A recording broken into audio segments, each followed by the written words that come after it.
Hello, my name's Ryan Pitcher. I'm a writer for Heart of the Holte. I'm probably the oldest, in fact I am the oldest of us all, which is actually quite depressing. As you can tell, I'm not from Birmingham. I don't have a Brummy accent. I'm from Lincoln originally, but I've been living down south for the best part of 10 years now. I live in Windsor. I make the arduous 2-hour round trip to take my seat in L7. Hi, I'm Dan Horton. I've been a Villa fan since about the year of 96, 97. And I started to become a Villa fan from about my 5th birthday when my uncle bought me a Man United shirt. Unfortunately it was too big, so we took it back to the shop and exchanged it for a full Villa kit. And my dad was an Aston Villa fan anyway. And from then on I was a Villa fan. I'm Callum Richardson, I live in Peterborough and I've been a Villa fan since about circa 2002. As soon as I properly knew what football was really, my dad showed me Villa and I've loved them ever since, so. My name's Dan Morgan and I've been a Villa fan for 17 years. I'm Dan Wiseman.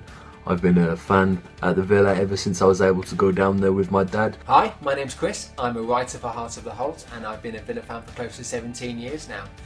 Hi, I'm Ollie Mason and I've been a Villa fan since I was born, so for 19 years. And I am a Villa fan because of my family. My granddad is an absolute fanatic of the club. Hey guys, what's up? I'm Stephen Evans, writer for Heart of The Holte.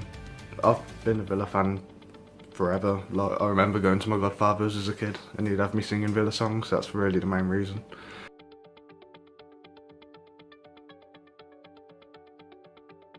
My favourite player of all time is an interesting one really, quite bizarre considering could have gone with the likes of God himself, Paul McGrath, could have gone with Ian Taylor, Gareth Barry, Christian Benteke. There's a multitude of other players that I could have gone with, to be honest, but instead I've gone with the Colombian hitman himself, Mr. Juan Pablo Angel. The one and only Juan Pablo Angel. Now the reason for this is probably, you know, when I was in my adolescent years, he was the main man for Villa. He was bagging all the goals. Whenever I tell my non-Villa supporting friends that my favourite player is Juan Pablo Angel, they don't really understand why. They never saw him as a very good player, but I think all Villa fans, most Villa fans at least, see Juan Pablo Angel as a hero. I played as a striker, so I love scoring goals. You know, so in the playground, you know, I just do my celebrations like him. I'd always pretend I was Juan Pablo Angel. Unfortunately, didn't have my hair like him. This is difficult. John Carew, Benteke, how do you pick between them two absolute heroes? Well, for me, Carew. We can't shoot this without sign clicking. We're going to have to move the shot unless it's fixed. Is it the sign? Marburg. I think everyone needs a big centre back like him. Big and strong, and he'll put his hand on the line for anything. And the closest we've got to that now is Nathan Baker, who is probably, you can see similarities, but no one beats Marburg defensively. Marburg was just an absolute machine at the back, and I don't think we've ever really recovered from losing him because he was such an important asset to the team. It has to be a big game back with Martin Larsen. Better than Super for us. Only biggest player is a legend. So going down in that period probably led me to discovering my favourite ever Villa player was Martin Larsen. I'm a huge fan of a rugged, strong centre-back. My favourite Villa player is of course Stilian Petrov. What he's been through was absolutely awful, and to make a charity just showed how much of a great guy he was. Appreciated by all the fans, and always gave 100% whenever he played. A great midfielder. The player has to be Christian Benteke. In my lifetime anyway. He was amazing and he was always a danger when he was on the pitch.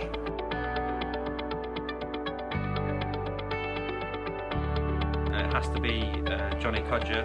I could certainly go Jonathan Codger, just how prolific he is. That striker you'd want in your team.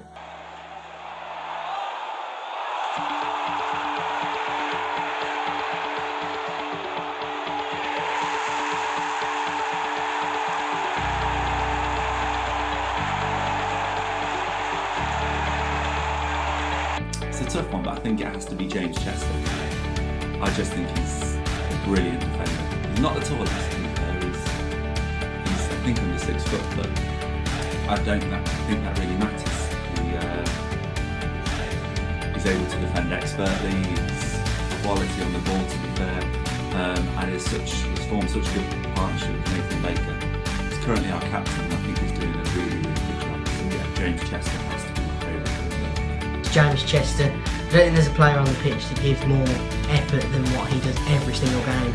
And he's a fantastic captain of the club, and I'm glad that they made him captain and Bruce decided to. My favourite player right now is another defender, and that's Nathan Baker, who right now has shown some good signs of real quality.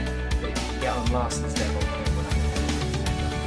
Favourite current Villa player is Nathan Baker or James Chester. My favourite current Villa player is Jordan Amavi.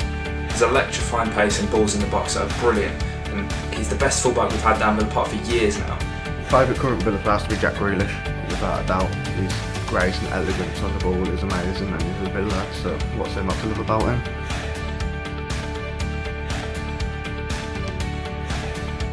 The Coca-Cola Cup final against Leeds United, which we destroyed them 3-0, goals from Milosevic, York, Taylor, and although I wasn't there, it was just such a great occasion. You know, the team that I love, watching them on the box, you know, destroying a fairly decent Leeds outfit and taking the walk up the Wembley steps, and obviously it was the last time we won a trophy. I have to say I've got two favourite ever Villa matches, and luckily enough I was fortunate to be at both of them.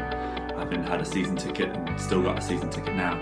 I think my first one's quite an obvious choice. It was Aston Villa 5, Birmingham 1, and it was such a good game to be at. We were all over them, demolished them, and what a great atmosphere it was as well.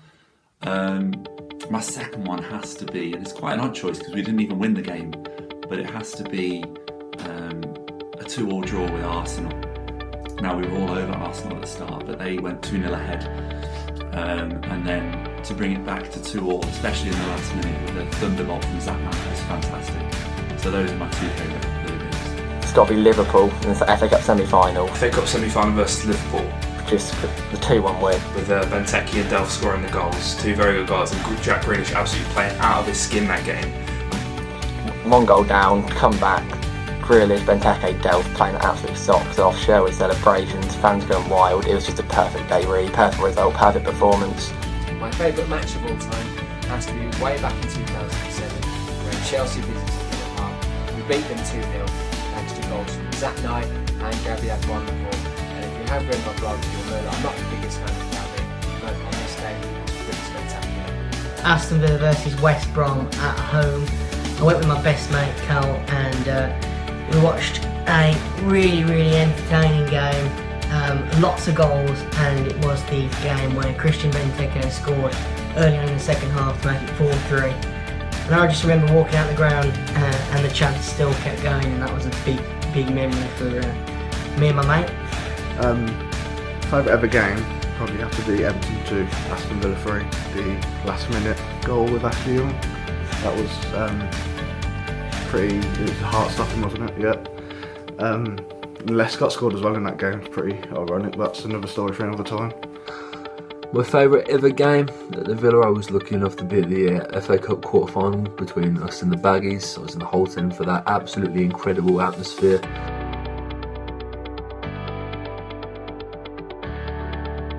You know, just the conversation with like-minded Villa fans, not even necessarily like-minded, you know, there's a lot of fans that have a different opinion to what I have on certain things at the club, and it's good to hear those thoughts. It also gives me inspiration for when I write. I remember following the Heart of the Holte account when it literally had a couple of hundred followers, and it's just grown and grown and grown, and we've got 20,000 followers. It's massive now, and we can use that to kind of really gravitate towards some bigger and better things. I started writing for Heart of the Holte because I really enjoy writing articles, especially sports articles, and particularly articles about Aston Villa. And this was a great platform for me to be able to write my articles. It's also just a great site to work for with a great bunch of people, and it's allowed me to do something that I really love doing. So that's why I write for Heart of the Holte. Started writing for Hoff because Heart of the Holte, because I wanted to get involved with the Villa fan base. I live in Peterborough, so I find it difficult to actually interact with the Villa fans because there aren't many here. So wanted to get my opinions known. Interested in the career in journalism, so it just works well for me as well. Love sharing my opinions, hearing feedback and stuff. So I really have no regrets about setting the blog up. Got Ryan picturing early, it's grown from there really. Can't wait to just solidify this YouTube stage, move on even further and keep growing it really. I started writing for Heart of the Holte because I enjoy conversation and I like people to know what I think about the club, and I love writing about Aston Villa. And with such a large and amazing fan base that Aston Villa and Heart of the Holte has, I saw it's the perfect opportunity to get my ideas out there and for people to see the game how I see it and see my ideas and my thoughts about Aston Villa, because I love Aston Villa. The blog gives me a chance to talk about what we all love to talk about, is Aston Villa Football Club, the good and the bad. And I started writing for Heart of the Holte. It's an amazing format. I love the writers, they're brilliant. I love their interaction with the fans. It's brilliant, and I love how they produce copy constantly, and I think it's excellent. I've always wanted to be involved in a blog site for Aston Villa, and it's great to be involved in this one. Heart of the Holte was always my favourite Villa fan page, so just sending them a message, it was as quick and easy as that to get on board and write a guest article, and it was just a great experience really. You feel great writing for the site, and it's really exciting where this is all going, and hopefully we branch out into bigger and brighter things in the future. It's great writing for this site. Huge fun, and it is experiences like that which led me to come to Heart of the Holte. It's been a fantastic experience for me, being able to write for them, and this YouTube channel really looks like the next step and could be huge for us and for you guys, so stay tuned for content up the Villa.